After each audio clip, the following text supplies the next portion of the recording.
Welcome to Coder Conversations. This is Kevin. This is TC. Yeah, how's it been going, man? Good, good man. I can't complain. You know, uh, blessed. Honestly, like think I think for me, I needed that 3 day weekend.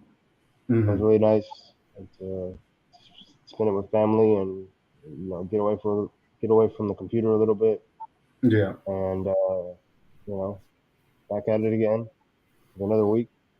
yeah. Um, The grind never stops, man. yeah. How you doing? Man, I can't complain. So I ended up quitting the old job, and about to start the new one on the 11th. That'll be interesting. Thanks. Uh, yeah, we'll see, man. I have to actually go into the office with this one, but in a way, I'm kind of looking forward to it because Yeah. when you're sitting at home by yourself all day, you can kind of get like isolated and stagnant. Right. Yeah. Even though you're talking to people, it's kind of like you're not really fully socially interacting with them. Like, Oh, of course. Yeah. It's yeah, like you're not actually there. You're not talking to them. You're not in the office. It's a different vibe, you know? right, yeah, Yeah, yeah, I got man. you. Man, there's been a lot of layoffs though. Like, Yeah, a lot. especially in the mortgage industry, like they're getting hammered. So I think I left my company at the right time because they're continuing to cut people. So Dang. yeah, I think we're in for a pretty interesting economy, man.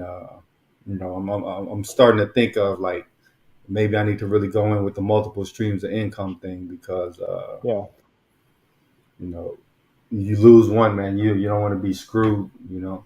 yeah, yeah. I've had that same thought as well. It's like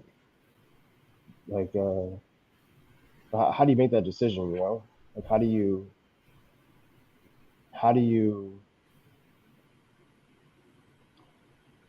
I guess you just have to think about it, right? Like when you get one and you don't get comfortable with that one stream, like you're trying to start Hmm. up another stream of income, and uh, and then hopefully that second stream of income turns into a third.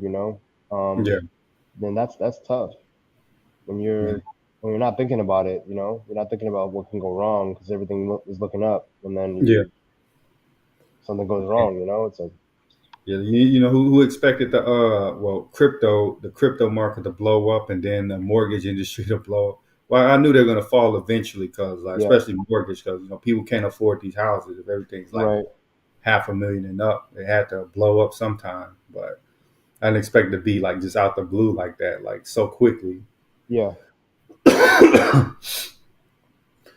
But yeah, man, I think it really pays to have a mentor who's kind of done some of these things to kind of show you the ropes because it's hard to just jump in and not know anything and just try to start and from try, yeah. yeah, yeah. I haven't met a mentor, in a long time, but from what I've Mm, seen online, a lot of these people are selling courses and stuff on how to do these things and start side yeah, businesses and whatnot. Be careful, man. Be careful out there because there's a lot of people who are just trying to, get your money. They're not trying to yeah, do it because they actually have anything to tell you or to show you. yeah. A lot of those Because people that sell those courses, they make their money by selling courses, not by doing what's in it. yeah, yeah, they make money by selling a shovel, not telling you how to Yeah, find gold. Yeah, exactly. yeah. So yeah, you got to be careful out there. Yeah, Oh yeah, man. Yeah, I think the housing market is about to kind of cool down too. You might be able to find a good deal on something. So maybe I'm hopeful. I don't know about LA, but we'll see. You know, LA's pretty weird when it comes to that. yeah, I think LA is like one of those markets that's like always in demand. So it's not really gonna. You're gonna see some drops, but maybe not to the extent to where like, oh, okay, I can afford this. Yeah, it won't be huge. Yeah, I see it. It's not going to be like a huge drop. It's still going to be higher than Texas. I'm sure. Yeah, I just pulled up Zillow and looked. Everything's like $1 million and above. Like, Oh uh, God. The only reasonable thing is like these condos that's like, you know, like 400, 500,000. Man, I don't know who can afford that. right. Like, yeah, how, you know, how are there so many millionaires just there, you know? Yeah, yeah, exactly. Like who like where are they getting this money from? Yeah, that's what I'm trying to figure out. Like everybody's losing their jobs. Well, not everybody, but a lot of people are losing their jobs. Inflation. Like Yep. how are there so many houses that are just $1 million, $2 million? Like, you know, I was thinking earlier today, man, we might be a generation where we don't even have a retirement. You know, we're just working until the day we pass on. Dang. I mean, now that you bring that up, I personally I don't see the the appeal of retiring. Um, because I've seen like I've seen my grandmother. She's retired, right? But she Mm, doesn't do anything. Like there's no plan, right? She doesn't have a plan, so it's more of just laying around and yeah, not doing much, not having a lot going for you. And I think if you were to retire, like what would your what would your retirement look like for you? yeah. Well, I wouldn't do like a hard retirement to where I'm just like chilling at home all day, Yeah, fishing or whatever. I probably, you know, I'll be working a job, but it's making something I want. Like, okay, I'm working on my own video game and, you know, yeah, trying to get my company out the ground. You know, something that I like to do because I don't right, feel comfortable. Like, you know, you may have this big pile of money, but every yeah, month you just seeing it go down, and you hope that you pass before you run out. Like, yeah. nah, I don't think I could do that. What about you? Like, what is your vision of retirement? Uh, for me, it's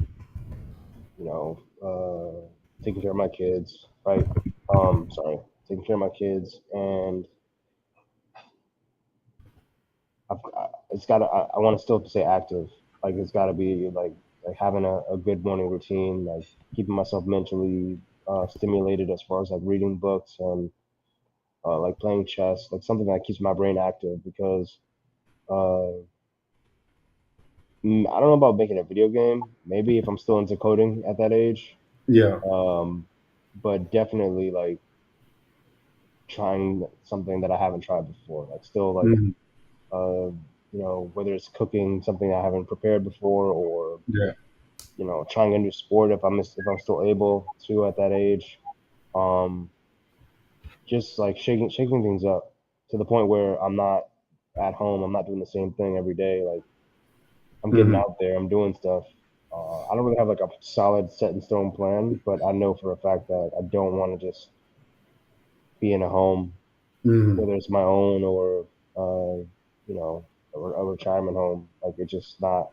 Yeah. Just It's not. wasting away. It's not. It's not. It doesn't do anything for me. Like I need to be active. Right. Yeah, I could see myself like maybe starting my own restaurant, like a barbecue restaurant, or, you know, Yeah. teaching us, you know, something like just that keeps me engaged, but it's not like I'm under constant pressure. Like, you know what I Yeah. mean? Yep. Exactly. Exactly. Like just keeps you mentally engaged, and it's not like you're just like, oh, okay, what am I gonna do today? I don't have a plan. Yeah. Yeah, yeah.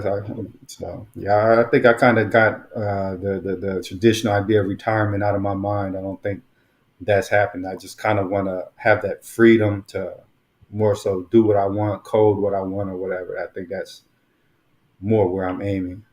Yeah. Yeah. I think a lot of people want that. They want to be free to do what they want, but certain things play out and they get stuck. Right? Hmm. Look at people that have that they have kids at a young age, and Yeah. they're not stuck with them. I don't want to say that, but it's like their life changes, right? Your life becomes their life, or their life becomes your life. At that point, like for the next 18 years or whatever, that's your responsibility when you bring a life into the world. And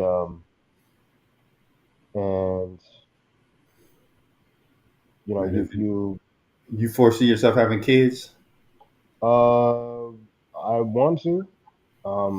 I Mm, just hope that the world is in a better place yeah, when I do decide that. Just because it's scary right now, you know. Like there's definitely like no, I don't want to get all conspiracy, but it's like there's definitely like some stuff going on in the world that's like makes me hesitant to like want to, but I do, I do want, yeah, yeah. It's like stressful enough worrying about yourself, but then when you have like a kid to worry about, that's what makes it really yeah, crazy.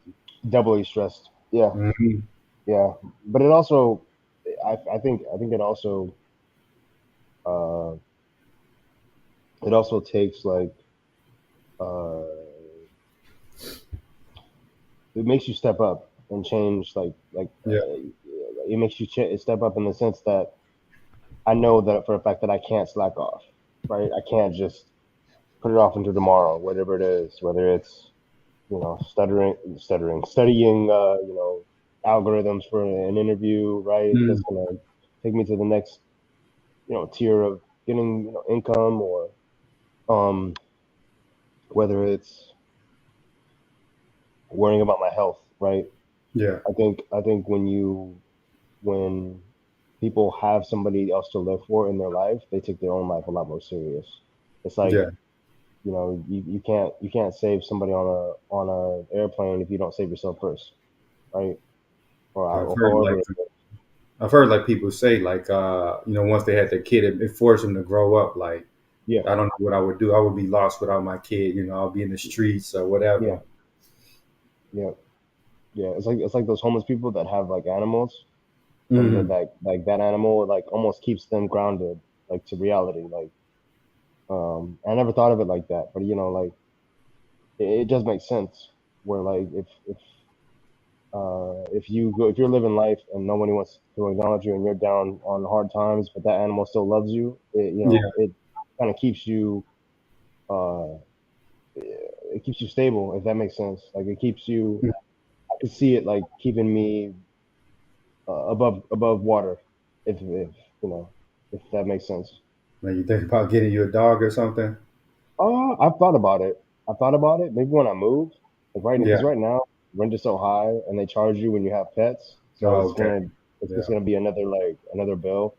Plus, I gotta feed it and walk it and everything else. Like, don't get me wrong, like, the feeding it's fine, walking it is fine. That's whatever. But you're gonna punish me because I want to have a dog to like that. That's how I see it. Right. Let me answer this real quick. Uh, yeah, kind of lining the queue up with gas. So Okay, might have nice. one on today. Let's All see. right.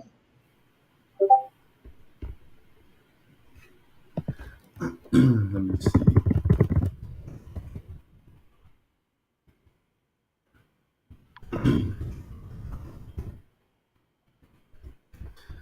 But yeah, man. Have you heard about like the? Well, you're the one that sent me the article. Like they're thinking about putting ads on these lock screens. Like a company's going to work with these different phone. Yeah. So, I when I first saw that, I sent it to you, and I was like, man, this is crazy. And I read it. I read into it, and so what it is, I think they're already doing this in the East. I could be wrong, but Mm-hmm. from what I know, they're gonna work with carriers. They're gonna work with phone carriers. You know how like phones will come with software already installed, right? And so they're gonna try to get their app on the phone as a base, as like a factory app when you first get your phone, Mm-hmm. and it basically will send you ads Yeah. on your lock screen as like a widget or whatever.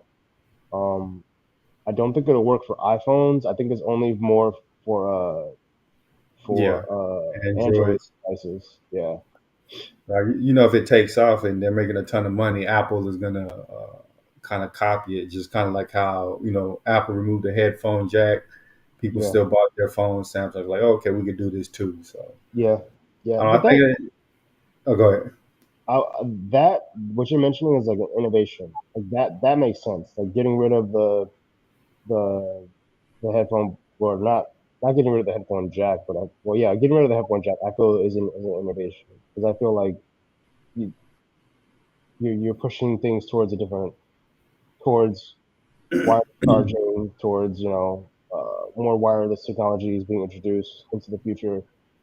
I agree with that, but invading my phone and sending me all these ads for stuff that I don't Mhm. really care about, it's just annoying, Yeah. you know. Uh, Pe- People have to vote with their wallets, though. If you don't want it, don't buy it. That's if yeah, company gets yeah, wind that you're willing to pay that, do it. Kind of like they got advertisements on like your TV now, like yeah, a little bar at the bottom. You turn yeah, on the Xbox, it got some yeah, ads. yeah. I don't know. It's like you're constantly being harassed. Hold up, I think we lost him. Hey, what's Hey, up, what's y'all? up, man? Man, we Hey, just like we joined. We lost Terrence. oh. Hey, Hey, what's up, Terrence? Willie, how's it going, bro? Doing good. We haven't formally met. I'm a friend of Kevin's from LinkedIn. We chat from time to time. Hope you're having a good Nice. time. Yeah, Sorry, I'm on my iPad. I'm that's all just good. mentioning to Kevin I was having trouble getting my laptop working, but it does that mhm. like auto camera move thing, and it always weirds me out. So sorry if I look like I'm looking off to the side. It's constantly adjusting. It weirds me out. No worries. No issues, man. How's it been going with you? Honestly, Fourth of July is not a vibe all the time in a big city. They kept me up all night last night.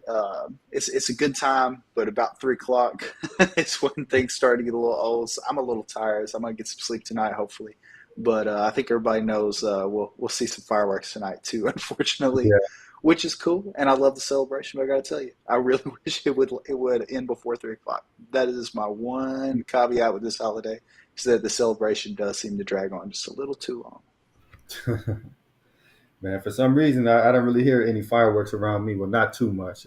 You know, I get, they got like more like designated area, designated cities where they pop them off. But Oh I guess yeah, for sure. So like mm, I've lived in Louisville before, and Louisville, of course, they do Thunder over Louisville, and then I've lived in more like country places, and then the country, mm, I guess, like it's a lot more relaxed on what you can get away with. So it's yeah, usually you'd think it'd be a little quieter. No, it's more like the cops can't exactly hear us. It's all right. Now, honestly, I legitimately. So this is my first year in Nashville. Last year it went on deep into the morning, and I expected the same thing to happen this year, but actually, I guess maybe because I was visiting and I was staying like in just a different area, it was more loud. But this time it actually did cut out about 3, and I was more than happy with that. I expected it to go much later. So that's kind of what I've been up to. So mm. what were y'all talking about? I'm happy to pop in and say what's up. Yeah. What were We're we talking talking about about? like like there's a company that's thinking about like working with the phone carriers and putting ads on your lock screen. Oh no, Yeah. please do not do that. That's that's so here's what I have to say about that. People love iPhone for what iPhone is. Now, back in the day, I did have an Android device before I had an Mm, iPhone. Back when the very first generation, I got it as a gift. I was more than happy with it. As a matter of fact, I thought it was better in that particular generation. Of course, truth be told, this is the very first generation. That's a personal opinion, and it just had different features that I like. mm, Over time, I would say that the iPhone has gotten better. It's beloved by many, and it's very popular in the United States. You start putting ads on phone screens, yeah. Android is going to pop off like no other because you can remove that shit.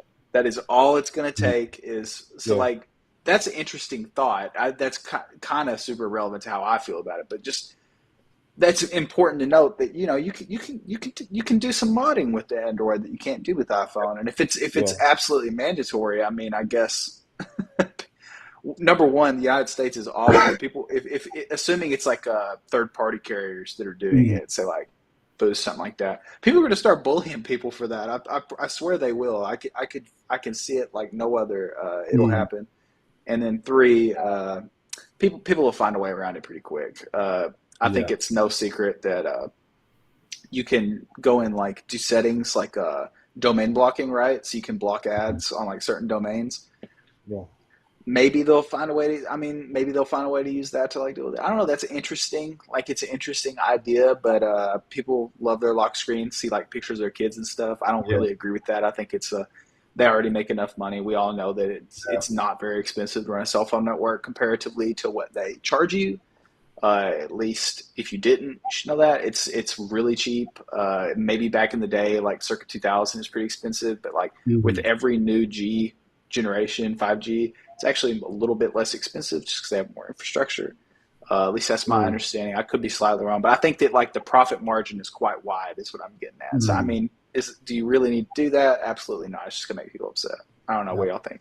I feel like what they're gonna do is they're gonna create tiers. You know what I mean? Like you have the ad tier, and then you pay like $20 a month to get the ad free version. You know, it's kind of like what you know with the Kindle they do that. You can buy the ad free or the version with the ads. The ads ones is a little cheaper. What about you, Terrence? Now, What if do you? it's on like a, oh my bad, No, go Oh, ahead. if it's like a device by device basis, I see that totally being a thing. If it's carrier enforced, I'd be pretty upset. mm, But if it's on a device by device basis, like the Kindle, I mean, they already do stuff like that with tablets and Kindles. I mean, I guess I'd be okay with that. But that's what I come to expect. But the more like commoditized cell phones, cell phone networks, cell phone games specifically, obviously in this Diablo Immortal stuff, I mm, really have no faith that 10 years from now everything will not be absolutely commoditized to the yeah, max. Like I truly there's no shame left. They will Yeah, charge you for everything they can. They will charge you to turn the volume up and down on your phone if they can. yeah, That's yeah, what I feel like after this Diablo Immortal stuff. I feel like that's coming to everything. yeah. So we were just talking about that with like the how Apple got rid of the headphone jack, right? And then everybody else started doing that afterwards.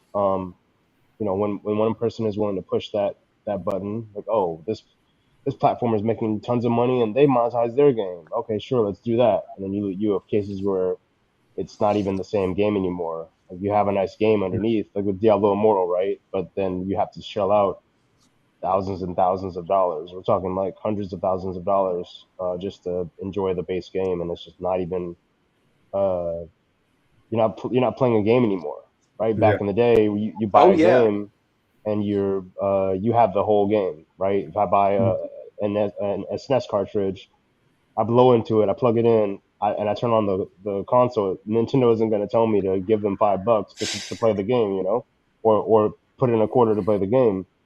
Uh, I just think that with this ad stuff, you guys talked about tiers, but let me just tell you that there is, I forgot what streaming service it was, but they somebody on like Reddit basically posted that even with the highest tier for this streaming service, they still had ads yeah, on a movie that they were watching, and it's like you're That supposed sounds to like Hulu. I used to work in the streaming space. That definitely sounds like Hulu.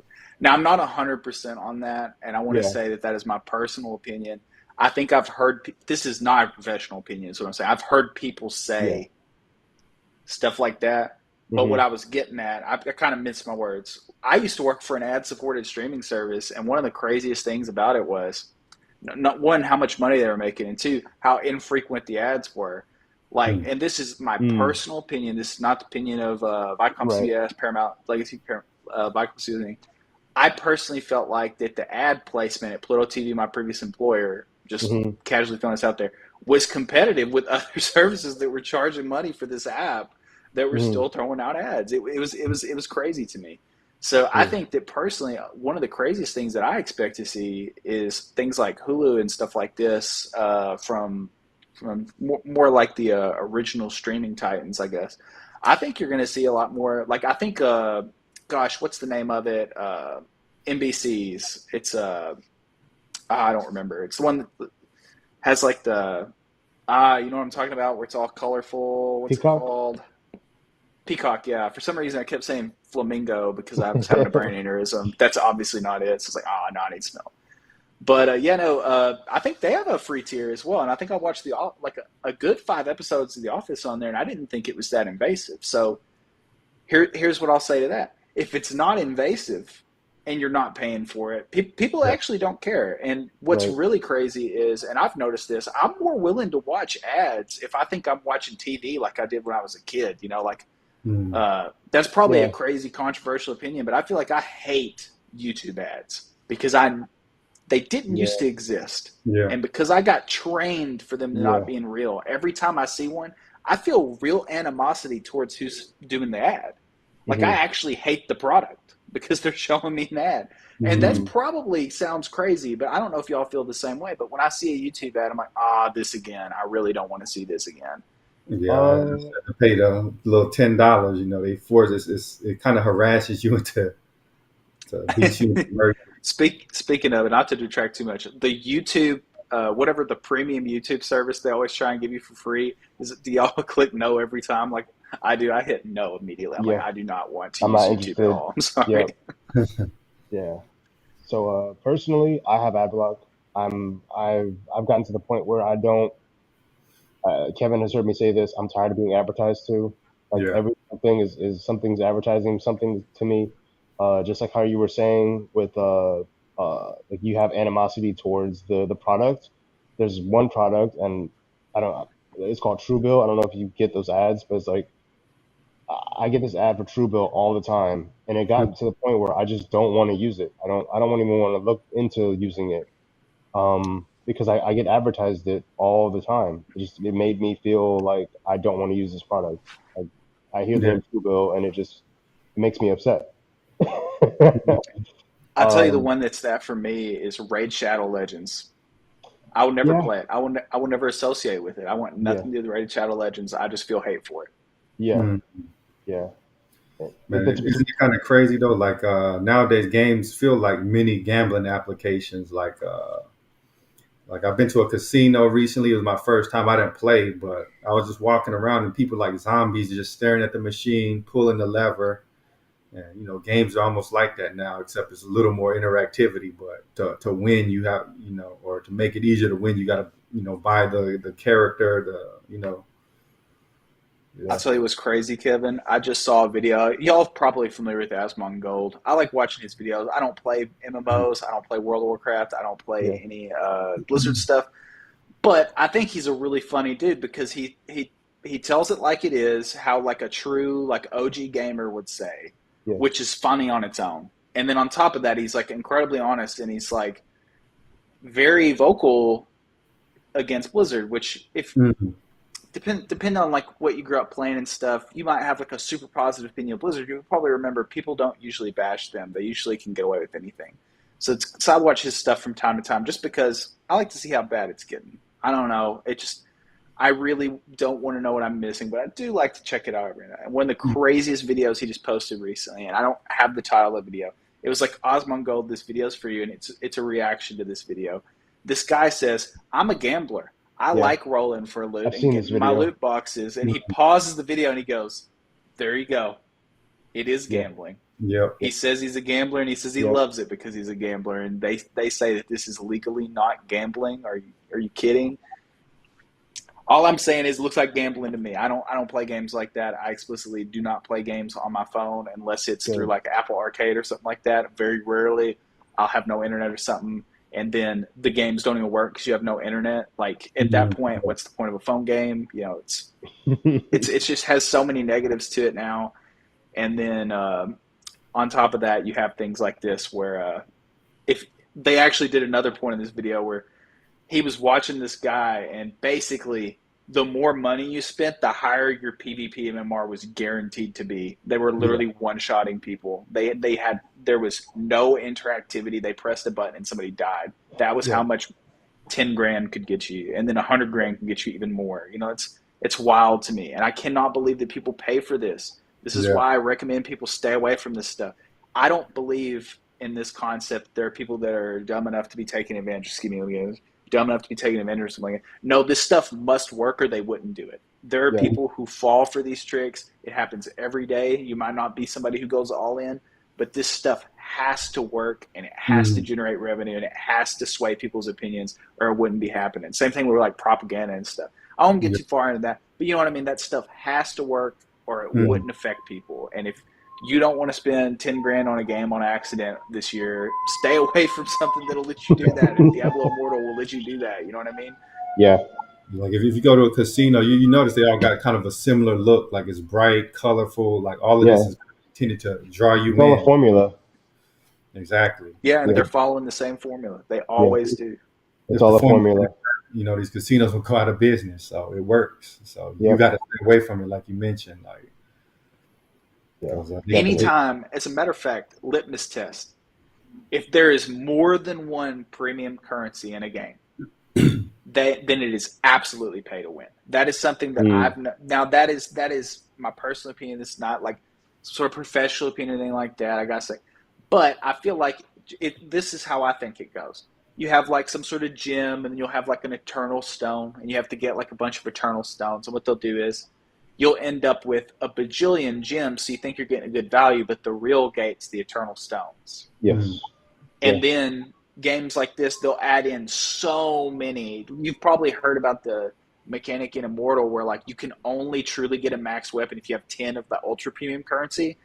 Like Hmm. you can make weapons with as much as you want, but unless you put in 10 on like a max piece of gear, you can't get the Yeah. actual max. And that Yeah. costs like, I don't remember how much, but basically, so I did the math on how long it would take to get like a reasonable amount of stuff to get max gear. It was over 2,000 years. It was legitimately Wow. over 2,000 years. And to be fair, I did see that in a YouTube comment, but the math checked out to me. yeah, I will say Yeah. it was a YouTube comment. I'm not going to act like it was an expert, but it looked real to me. They were like, "Oh, if you this is," and that assumed that you did spend a little money, if I remember correctly. They assumed that you spent money, and that mm, was still how long it took to max if you didn't spend that. If it was not measured in the tens of thousands of dollars, that was how long it took. Anyway, sorry to rant on that, but I just think it's Yeah. crazy, and I hadn't talked to anybody about it because none of my real life friend group is like into gaming stuff like that or like is mm. up to date on stuff like that. So if I show up, I'm like, guys, you see that Diablo Immortal thing, the Osmond Gold video? They're gonna be like, let's not invite him next time. That's what's gonna happen. I can't be doing that. You know what I mean? That's all good. I've seen that video. I saw his reaction to it, and the guy really did break down like, okay, I love gambling. I love spending money, and like he Mm, loves that feedback loop of playing a game, spending money on it, getting the max gear, and I think he also mentioned that he loves fighting people who have also who are yeah, also whales in the game, right? He loves that because if you one shot a noob, then it is what it is. But the real challenge is like, okay, you've put up 5K, I put up 10K, I'm gonna whoop on you because yeah, I put up the money for it.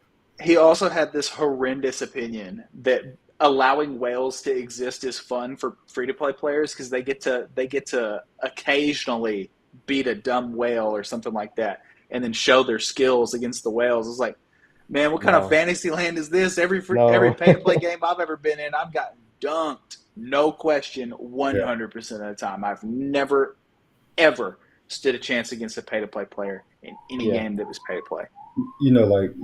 Since we're moving more towards the metaverse, I think it's going to kind of be like that. Like the more money you have, you're almost like a different species than the free to play tier. You know what I mean? yeah. I think that so hesitate to comment. I don't know, like the state of tech hiring and stuff. I think that the layoffs coming to Facebook are specifically going to target or are specifically because of the spending that they're doing on the metaverse. And while Mm, that could be a power play long term, I think they're definitely hurting short term from it. And from my outside eye, as somebody who does work in technology, I feel like they're viewing the metaverse as Mark Zuckerberg's personal brainchild. So it's mm, getting a slight pass, but isn't its like actual popularity and like somehow they're tying Web3 to it, which Web3 is completely unpopular. Like the majority of people want nothing to do with yeah, good. crypto or anything like that, or like MetaMask and all this stuff. Sure, it sounds cool, but when you really start looking into it, nobody wants to pay $25 every time they spend money and stuff like this. Like the gas fees are Mm, insane. Like it just the average person, in my opinion, is just not on board. And time again, I see articles stating with like actual evidence, and feel free to look it up. I'm not making this up. It's pretty common knowledge. People don't really want that, especially with like mm, the recent crypto volatility and all this yeah, stuff. People are tying Web3 to the metaverse, to Mark Mm, Zuckerberg's metaverse, trying to piggyback off of it. And you've probably seen this, like, oh, the metaverse is coming. I don't think Mark Zuckerberg's metaverse is the same as what they want, but Right. that also has a substantial negative impact into people's opinions, I think. And that's crazy. Now, personally, I will say I do have a negative opinion of the metaverse. And this is throwing this out there. This will debunk the metaverse for you. Next time you get on your PC, go browsing, go doing whatever you want. Tell me it doesn't take you 30 seconds to open up 2 or 3 more tabs to go look up something. Hmm. How are you going to be in the metaverse and not be like, man, I really kind of want to see what's going on with my YouTuber or something, you know? Hmm. Yeah. It doesn't take a long time for the modern person's attention span to really break down in that environment. And the Yeah. metaverse really requires a level of dedication to their specific grouping of entertainment. And I don't think it'll happen. I don't see a world where 100% of the things that I want to do on the internet in a 5-minute period, even if we're generous and we say 5 minutes, because I do have ADHD, so I'm a little more froggy than usual, skipping around and looking at stuff. The general consensus that I have is that I would get bored in 5 minutes and try and go on YouTube or like look up something or like maybe read like a manga or something. Just like I Yeah. just do a bunch of different stuff on my PC, Hmm. and a 2-dimensional avenue of approaching it allows me to multitask. It allows me to free reign and do all this stuff that I want. But like 100% of the things I want to do are going to exist in that metaverse. Find it hard to believe. Yeah. I don't think it will. I don't think the meta. I'm sure Mark Zuckerberg does want the metaverse to take off in that direction, but you at that point you're susceptible to what Facebook or Meta has built into their ecosystem, right? Like essentially they're making their own platform at this point, and oh well, so essentially they're building out their own platform and stuff, and whatever they support is what they support. They're not going to be able to hold these people attention, this upcoming generation's attention, like you said, like people with ADHD and TikTokers and all that stuff. Like they Hmm. want to multitask, and I can't see it happening on the with the visor and some Joy Cons. What I think is going to happen is they're going to have like inside the metaverse, they have like a digital TV or something, digital phone, and you can look up these other apps. See, I think that that is a possibility, but it would also have to be so easy to use that it would be like I have like a real iPhone in my hand, Yeah, Mhm. and people are so weird about wanting that iPhone in the US at least. It's gonna be really funny if it's like some sort of like Facebook phone or like Android like implementation or something. People are gonna Mhm. roast them for it. People are ruthless about that. It's crazy to me that people care that much, but just this is one of those things where they people need to be prepared.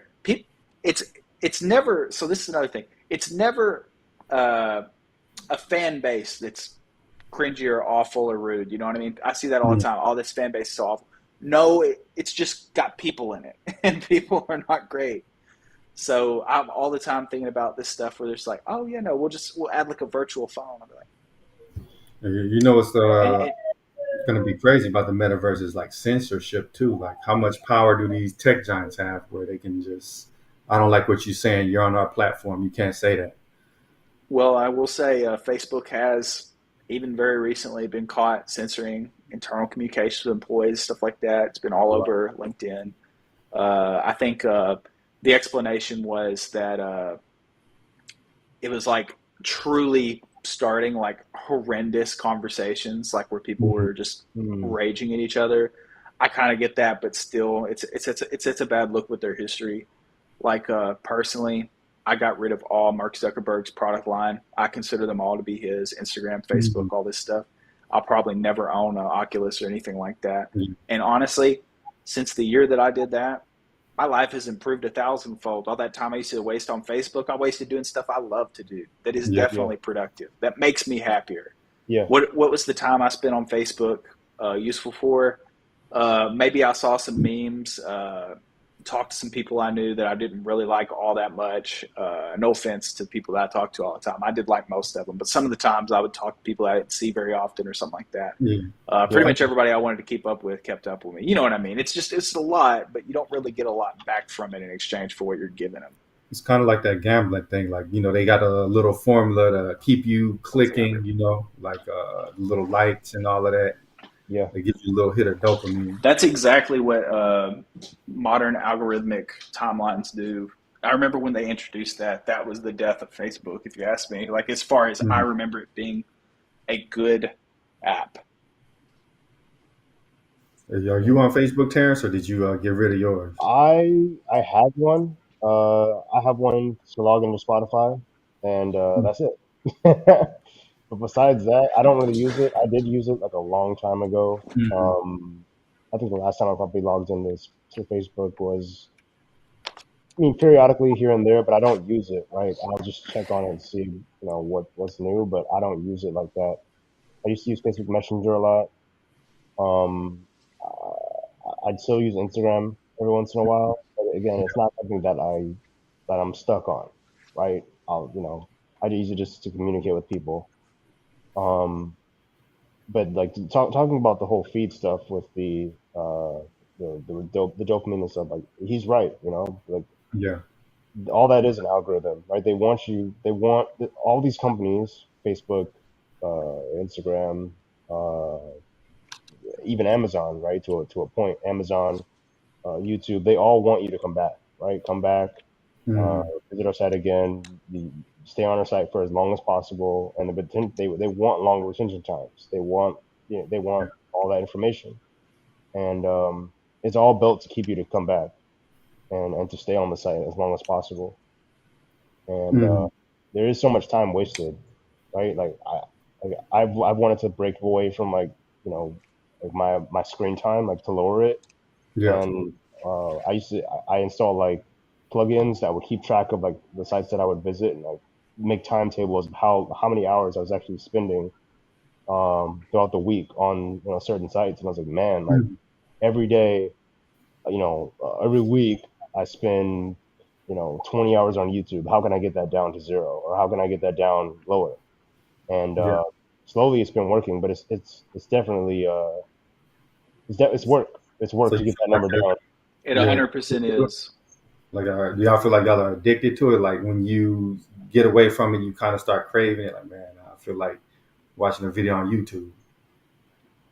Uh, I'm gonna be real with you. I hate YouTube. Like, I go to it from time to time to watch stuff, but I can't wait to get away from it. Mm. So personally, no, but I can see how that might be the case. yeah. Because I I've know, I'll go returns. No, go ahead, go ahead. I was saying, like, I know for me, like video games used to be my addiction. Like when I was in high school, going to college, I wanted to stop playing, and when I would stop, I would get a headache, and I would like start kind of like fiending to play it again. And once you break the cycle, you get away from it for a while. You don't have those cravings. It's kind of like soda too. You know what I Yeah, mean? There's some kind of Oh yeah, chemical. I'm definitely I'm addicted to soda. I'm getting off of caffeine quite a bit. Mhm. I had a coffee for the first time in a few days today. You got to go slow. I have persistent migraine aura, so like if I get a Mhm. migraine from like not having caffeine, that's a week gone. You know what I mean? It's like that it'll Mhm. never go away. So I got to be real careful. Unfortunately, that makes caffeine a dangerous relationship for me. I've just kind of dealt with it for a long time. Had a Coke here and there, but I'd really like to get off of it. It was cute when it was 50 cents to get a Coke back Yeah. when growing up and everything. Now it's about almost $3 just for like just whatever your basic entry level soda beverages. yeah, Mhm. McDonald's is even getting rid of the dollar Coke many places. I mean, it's not a sustainable venture. Thankfully, it is not one of the super addictive substances. It's not that big of a deal. But I do know what you mean. Back in the day, a League of Legends, when I started playing that, I spent every waking hour playing League of Legends for like at least 2 years, probably. And I looked up and I was like, "Damn, where did my life go? This is Yeah. not good for me. I'm about to go do something else." I did for a while. I eventually did come back and play it in a different time and had more fun with it. Had like played it for friendship and things like that, and that was a good time. But what really bothers me about things like that is, to this day, I'm more angry with how bad they've made the game than how Mhm. much not fun I've had with the game. Even though the majority of the time that I played the game, I was not having fun, and I will swear to that. I'm fairly sure the majority of the time I was playing League, I pretty much was never having fun Mm-hmm. unless I was having fun. But when I did have fun, it was always a super big high. That's part of the MOBA experience, is that when you're doing really well and you're popping off, you're like you're killing it out there. Well, I try and stay away from that now. I try and keep away from that. I don't have it installed on my PC anymore. I played about 10 games over the past 4 weeks, maybe, and I didn't have fun a single time. There was so much OP stuff they brought out, and I was like, I'm just gonna get rid of this. It kind of seems like the modern economy, like exploit people's addictive personalities and get them hooked on your product. Mm-hmm. Like, Yeah. I'll tell y'all what's crazy though. Talking about screen time, when I had TikTok, and I did have TikTok at one time, I got rid of it because somebody told me, like, long story short, I won't get into it. Somebody that like was very reputable. It was public info at that time, but I didn't really take it seriously. Like, this is Chinese spyware, and you don't need it on yeah, your phone. And I was yeah, like, Of course. word? Say no more. You can just watch all the videos on YouTube. Like, YouTube Yeah. is not a application that I would classify as spyware because I have algorithmic whatever like history turned off, and it still recommends stuff that I would like to see from time to time. But usually I have to dig for more stuff, which means that it's not perfect, right? It Right. doesn't know everything about me, either that or it's extremely big brain and has me convinced that it knows nothing about me, which would be even wilder. But I really doubt it. I know people at Google are smart, but I really doubt they could I feel like all the produce. social medias are kind of spyware though. They're all collecting massive amounts of data. True, Yeah. but They it's have not to. as bad as one that a foreign country is making that Yeah, has absolutely no oversight. it's That's what I'm getting at. yeah, they're Yeah. sending it to communist countries like the big concern with TikTok. Oh yeah, what's really crazy about TikTok is so you've probably seen like motion capture research coming out of China. They Mm, have trends that they can then group by category, like Charlie D'Amelio dances and stuff like that, where they have tightly controlled, repeated physical motion by different people for training data. And when mm, somebody pointed that out to me, I was like, yikes. Because here's the thing, they might not be doing that right now, but they've got 100 million terabytes of these videos that people post. They can do whatever they want You can with do whatever you that want with that. Yep. forever, even if Yep. it's 150 years from now. Yep. Somebody, this is why I tell people, like, I'm really glad that I got off Facebook, because they were like Roe v. Wade stuff. They were like taking women's like browser histories, and mm, regardless of how people feel about that situation, when the government starts downloading your browser history and starts marking you as a potential dissident for like actual thought crimes,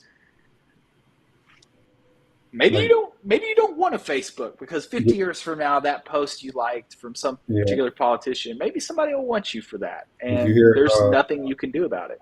Did you hear? New York, like they're gonna require you to submit your social media before you can get the gun. Like they're trying to propose that. Really? Yeah. Wow.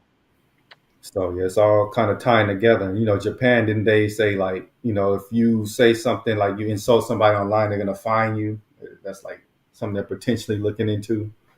So That's pretty crazy, but I actually, unpopular opinion, less negativity online, probably a good thing. Fining people for it, maybe just give them a mute or something. It's typically people cool off after that. I don't know. I've never seen anybody just come off a mute and be like, "I'm unbanned. Here we go again." I don't know.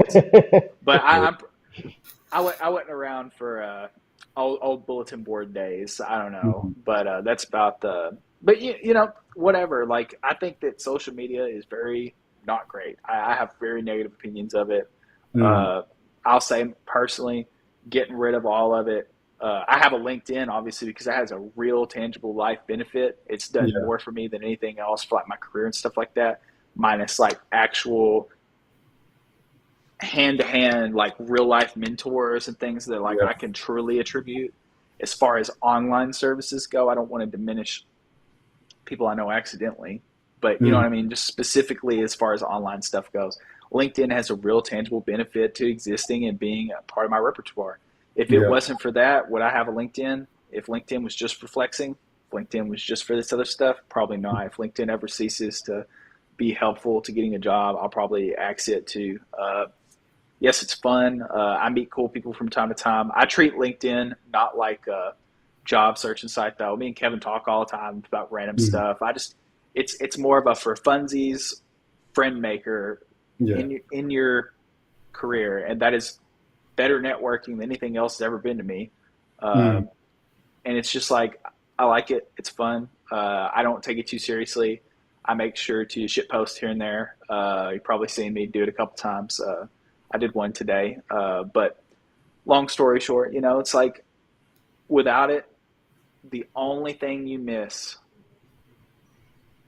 are like family members that you barely talk to anyways, and like people from high school and college Mm. that like I actually got social media back one time, and I tried to reach out to a bunch of people from college, from like my early days. I went to two different schools. So I went to U of L and I went to Mm. UK.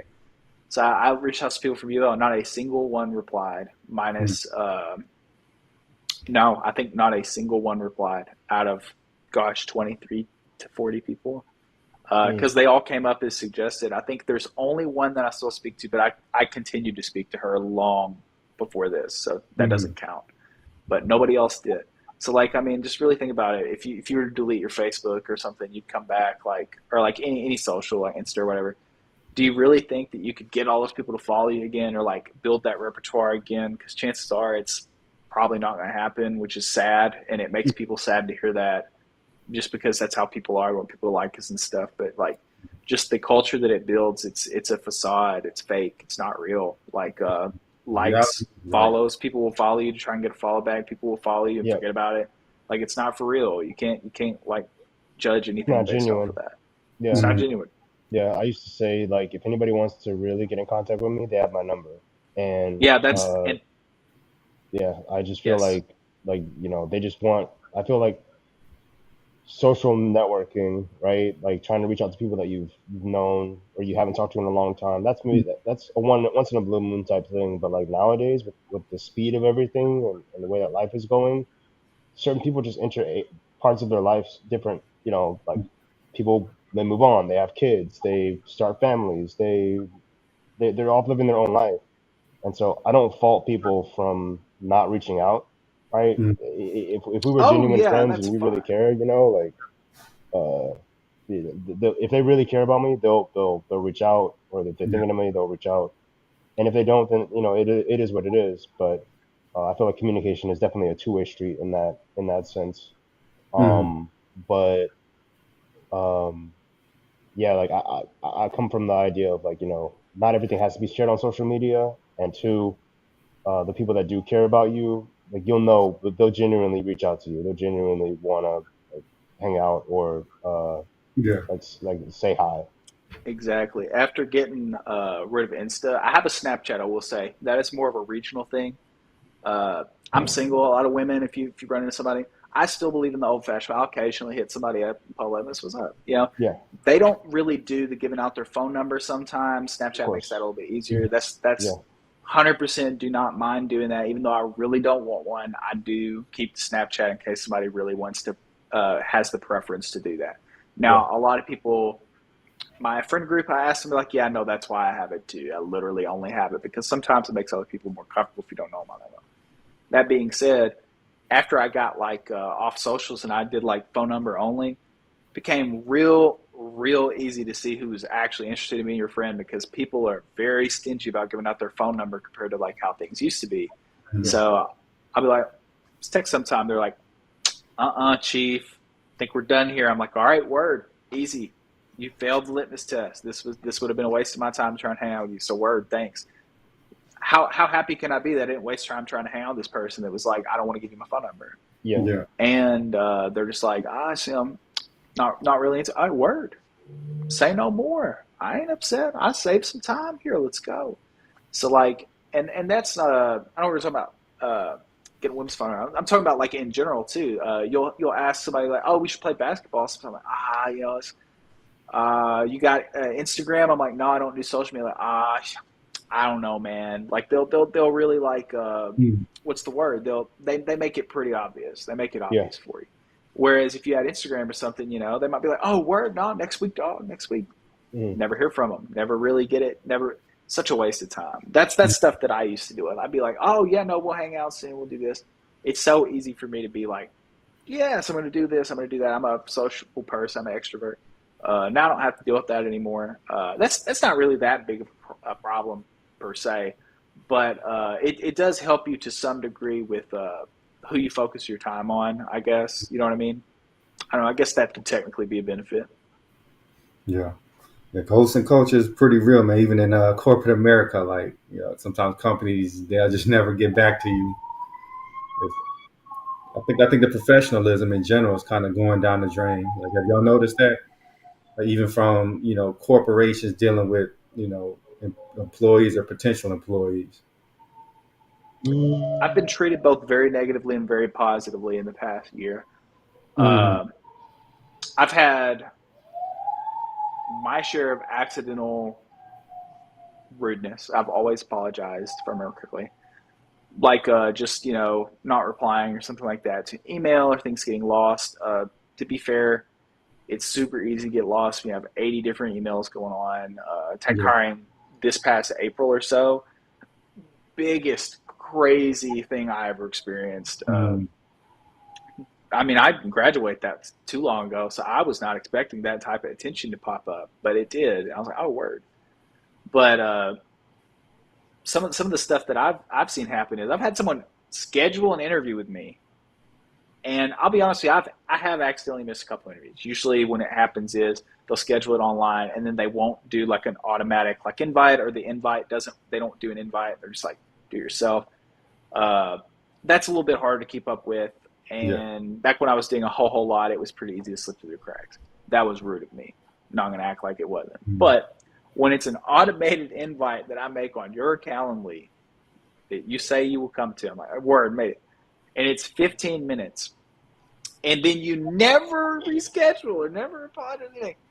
That has happened more than a few times where I've explicitly had a specific time sent to me by a recruiter or like a person, and then you know what I mean. That eats at me, but at the same time, I've done the same thing before in the past, and people have done a lot nicer stuff for me too. I've had things scheduled, so I think it kind of evens out. Nobody's intentionally being malicious 99% of the time, usually. Right. What about you, Terrence? What has your experiences been? Uh, I'm kind of in the same boat. I've definitely glossed over like an email that should have been marked as important, or Mm, I just didn't see, or um, come back to a message, or something that I haven't, if I don't check LinkedIn every once in a while, I might miss a message or something. Um, mhm. but I just think that it's for me personally, it's about what's going on in this day and age. Like everything wants your attention, right? And like Yeah. it's kind of hard to. I kind of look at like a battery, right? You wake up, your battery's full, and then this app wants your attention, and your emails want your attention, and your job wants your attention, and then your Mm, family wants your attention. It's like, dude, like, and then you want to have some battery left over to play a game or read a book or watch your favorite TV show or something. It's I I find it hard to really focus in on just the little things that you want to focus on instead of getting dragged in a bunch of different directions. Um, so yeah, I've definitely been guilty of just like ignoring some stuff just because mm, either like I need time to recharge. Like there's too much stuff these days that want my attention, and yeah. I just want to be able to like say like no to everything, and then it's not you, it's me. I need time to recover, and then I'll come back to it later. I got to tell y'all about the craziest rude thing I ever did. I still feel bad about this to this day. I Mm, had to call in to reschedule an interview. This was right after Memorial Day during the time change. And I Uh, don't know what type of app they were using, but they did send me a link. It did not adjust for the time zone. It was like one of those third party ones. And I missed the reschedule. And I still feel bad about it to this day. mm. ouch. What did they say to you after that? Like, or did they just not They didn't reply? reply. They were probably really mad or didn't care. I don't know. Yeah. But I still feel really bad. I'm not out here, Yeah. Bully McGuire. I'm gonna put some dirt in your eye. This is more of an accident, but it's. I still felt like horrible. It's Yeah. like, oh, my bad. I'm sorry. How far along were you in the interview? I had done a initial screen that was very Okay. basic. It's not that big of a deal. If it was like a 5-person loop, I would have felt awful or something like Yeah. that, but it wasn't. Yeah. Man, I don't know. I'm glad I'm done with the interviewing for now, man. It's such a pain. Oh yeah, for sure. Yeah. It can be. I'm starting to do a shameless plug. I'm doing some free mock interviews for folks lately. A Okay. whole lot of them that have signed up Yeah.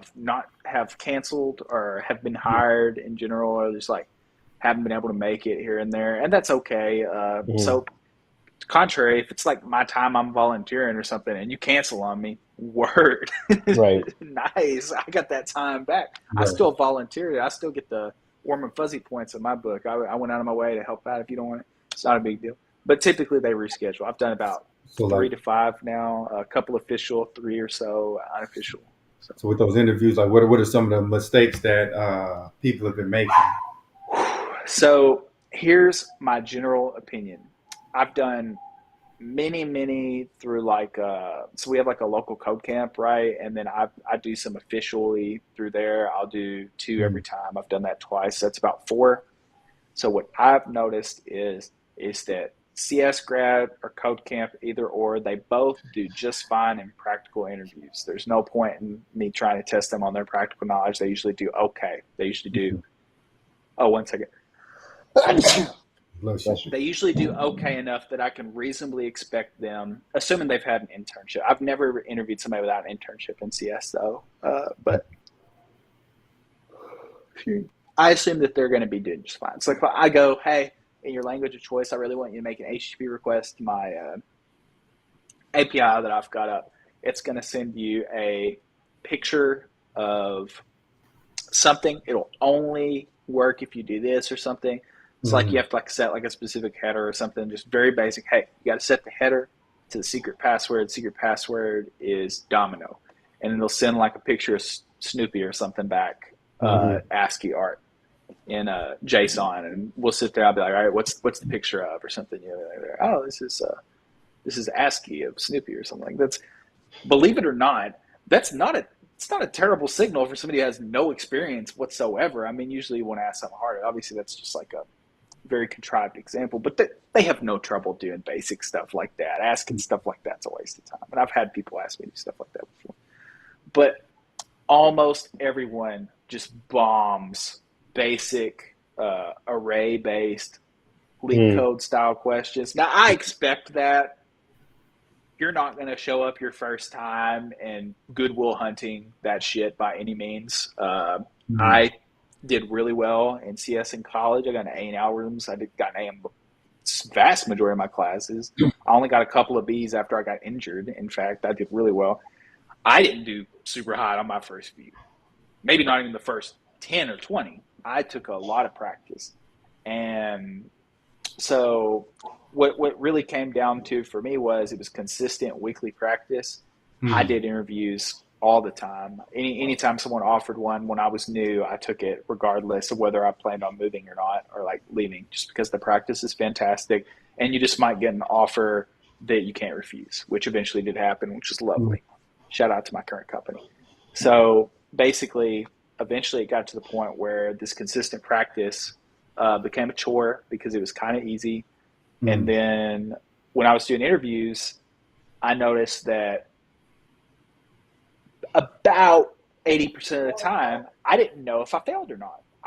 Because the criteria is completely irrelevant. I solved the question, but their criteria has no basis in reality. You have no idea if you're going to pass or not until those things go through.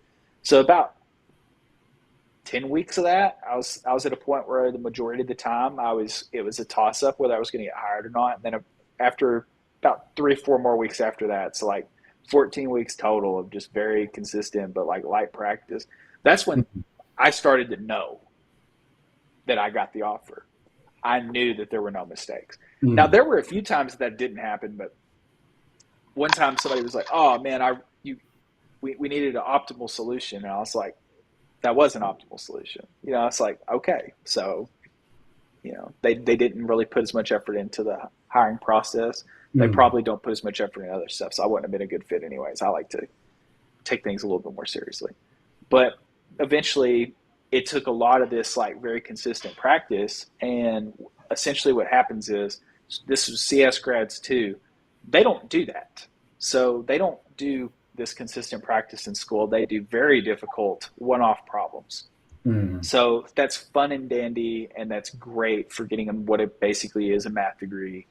But the types of problems that are in interviews are short and sweet and typically significantly more difficult Yeah. depending on what time of year it is. So when I graduated, there was a fad for dynamic programming. So I bombed every interview I did at Big Tech. There was a DP problem, and every single one I bombed it. Mm. Well, as it turned out, back in 2020, they're like, we can't hire anybody. Like, oh, what? Are we asking them DP problems? They're like, yeah, I guess we all are asking these DP problems that 100% of people seem to fail. And they're like, all right, well, we're just not going to ask anymore. And then after they did away with that, I did fine. All the bigger tech loops went okay that I did. But back when that was the case, that was a big fad. And I don't understand those problems, and I never will. That is just personally how it is for me. Mm. And that brings me up to another point. You don't have to understand everything. You just need to do consistent practice. I could easily pick a question, or actually, let me rephrase it this way. You could easily go on Leak Code right now and pick a question that I'm guaranteed to fail. You could do it to anyone, in fact. Mm. There are Right. ways to fail somebody if you really feel like it. That's another thing in tech hiring. It's pretty crazy.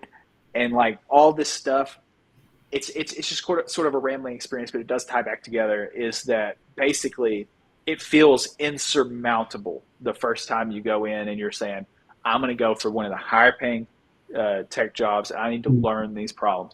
It feels very difficult. So what I typically do is I'll go in these mock interviews and I'll ask an easy based question that I know that they're likely to just bomb. Mm. They always do if they're brand new. It doesn't mean anything about your intelligence or anything like that. Like I said, I did the same thing. I did really awesome in school. It's absolutely completely irrelevant. You have to have experience with that particular environment. Yeah. So on top of that, you have to have experience doing the interview and actually explaining yourself. And no one has that experience, even if they practice doing the problems. So Mm. I did an interview with a guy recently, and I won't out him. He did an amazing job, but he had a very difficult time explaining his thought process, and he got hung up a few times, and he almost ran out of time because of it. So basically, what I do is I typically start out with explaining that this is, you're not gonna ace this. I'm sorry, this is how it goes for everybody. You Mm. need to go out and have. I recommend using binarysearch.com. Do one or two problems a week. You'll eventually be just fine. That's what I did, and it worked out. I think I got to 40 problems. So one or two problems a week.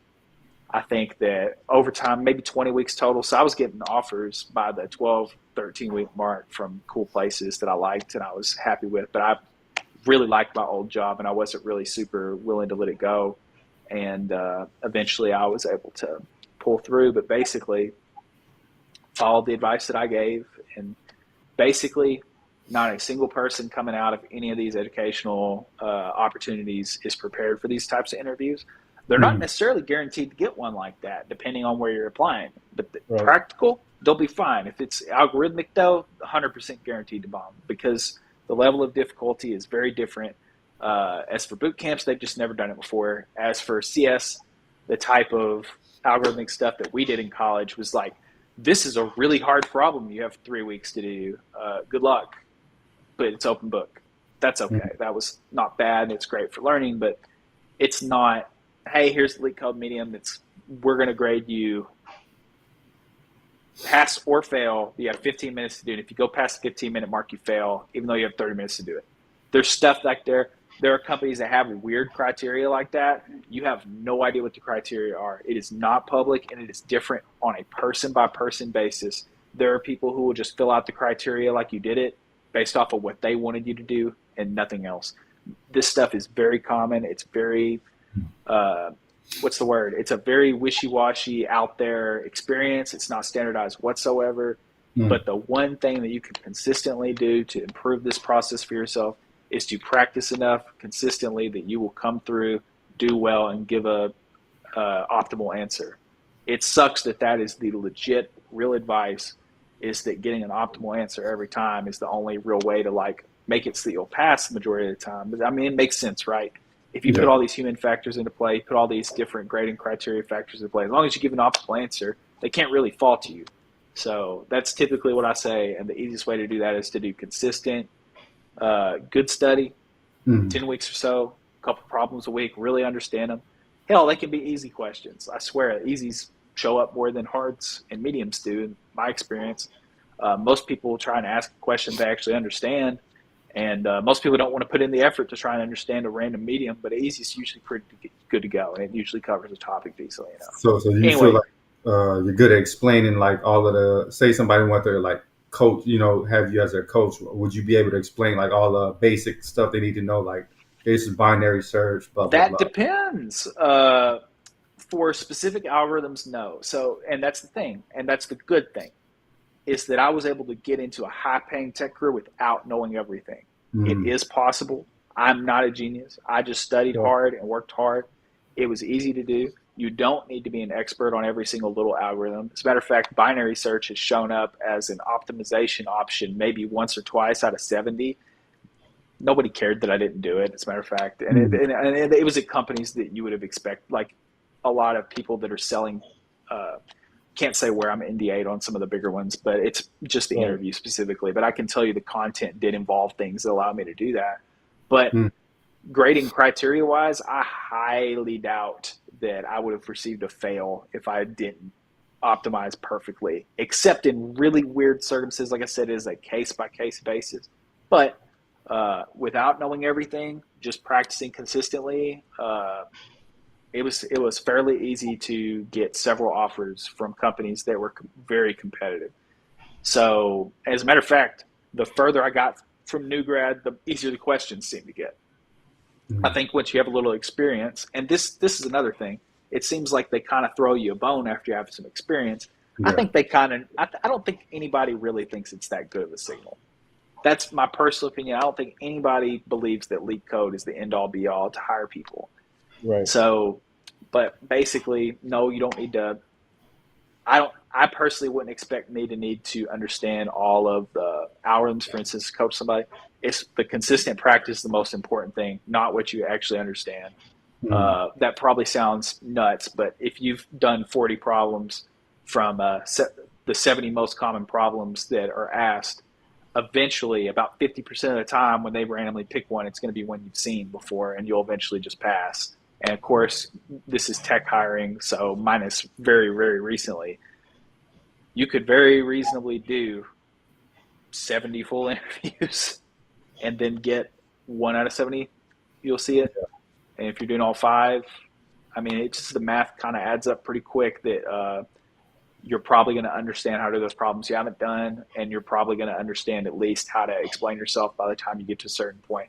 It just truly, the best advice I can give is to do mock interviews more than anything, because Mm. the explanation is what really separates who passes sometimes. Like, Yeah. what's crazy is, these questions are not that difficult, but if you can't explain your answer, that's usually a big part of the criteria. I know that was a huge word vomit, but at least in recent times, it's gotten easier. You don't need to be perfect, and outside of very specific companies that have a reputation for specific things, you can Mm. expect to succeed very easily. I did interviews for Fang level comp at a lot of decent startups with like 200 plus people. They asked very easy or common mediums.